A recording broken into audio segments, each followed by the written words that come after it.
poďme si spolu vypracovať jednu takú typickú, povedal by som až klasickú skúškovú otázku z práva Európskej únie. A práve cez ňu si vlastne odhalíme niečo úplne zásadné o tom, ako funguje Európska únia. Takže, tá otázka znie: judikatúra Súdneho dvora Európskej únie je alebo nie je prameňom práva? Na prvý pohľad sa to možno zdá ako nejaká suchá právnická dilema, no uvidíme, že odpoveď má obrovské, naozaj obrovské praktické dôsledky. No a aby sme na túto otázku vedeli poriadne odpovedať, tak si to pekne rozdelíme na niekoľko krokov. Najskôr sa pozrieme na takú tú oficiálnu učebnicovú hierarchiu práva únie. Potom si povieme niečo o záväznej sile výkladu, to je ten kľúčový bod. Ďalej sa pozrieme na úlohu súdneho dvora ako tzv. Motora integrácie a nakoniec si to celé spojíme a ukážeme si, prečo na tom vlastne tak veľmi záleží. Dobre, poďme teda na prvý bod. Hierarchia práva Európskej únie. Kde tam vlastne tá judikatúra patrí? Viete, asi najlepší spôsob, ako si to celé predstaviť, je naozaj ako takú pyramídu. Má to jasne danú štruktúru, jasné poschodia. Takže na úplnom vrchole, to je ten základ. Tam máme primárne právo. To sú tie zakladajúce zmluvy. Proste ústava únie, ak to tak môžeme povedať. O poschodie nižšie sú všeobecné zásady práva, potom medzinárodné dohody, ktorým je únia viazaná. No a pod tým je to, čo asi poznáme najlepšie, sekundárne právo, teda nariadenia, smernice, rozhodnutia. A judikatúra? No v tejto oficiálnej schéme sa zvykne dávať až úplne na spodok. Skoro ako by to bol len nejaký doplnok. Je to ale naozaj tak? A presne tu sa dostávame k tomu zlomu, kde sa tá pekná učebnicová teória stretáva s tvrdou realitou. Pretože tá skutočná sila, ten reálny vplyv, ten sa neodvíja od miesta v tej pyramíde. Vôbec nie. Všetko je to o záväznej sile výkladu, ktorý podáva súdny dvor. A ako sa to deje v praxi? No hlavne cez jeden super dôležitý mechanizmus a tým je prejudiciálne konanie.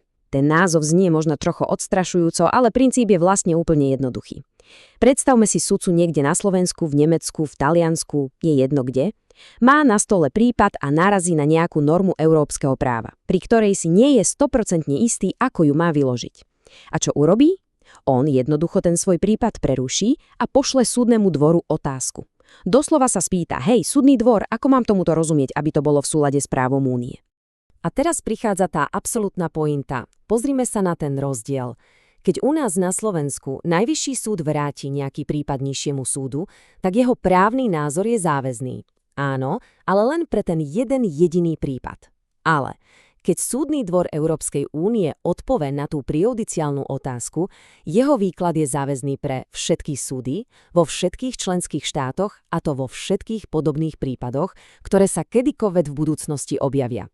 Toto je obrovská sila. Tento citát to vystihuje úplne perfektne.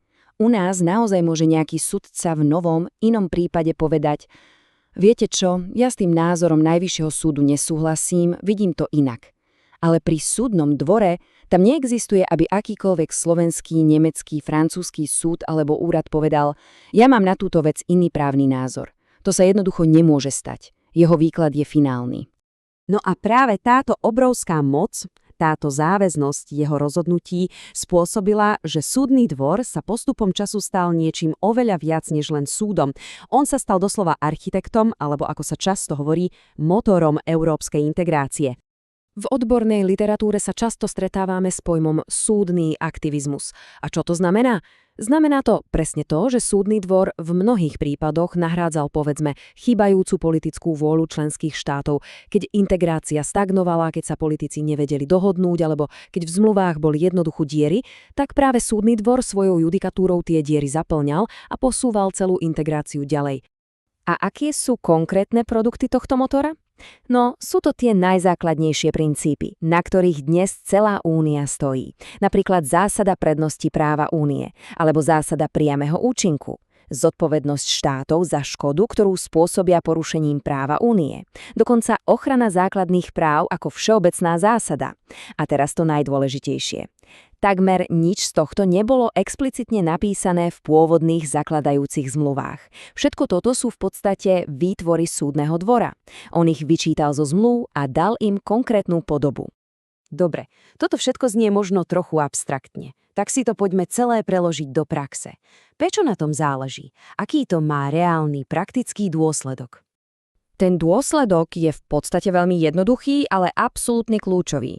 Bez znalosti judikatúry sa právo Európskej únie jednoducho nedá aplikovať. Bodka. Môžete si 100-krát prečítať nejaké nariadenie alebo smernicu, ale ak nepoznáte, ako ju súdny dvor vyložil, tak v skutočnosti neviete, čo tá norma znamená. S týmto súvisí aj ďalšia vec, a to je právna istota.